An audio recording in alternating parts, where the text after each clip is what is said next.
Welcome to the Folk Music Academy. My name is Rannveig Djønne and I'll be your two-row button accordion teacher today. And on this course I use accordion tuned in A and D. You're gonna learn some tunes that I have learned from Hardanger fiddle players, a springer and a waltz.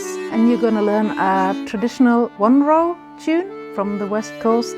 You're also gonna learn some tunes that I have made myself. Some of the tunes, they have some fun ways of using the bass.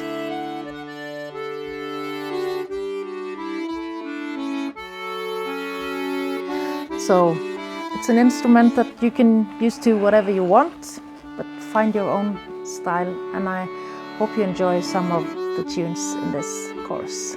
Good luck!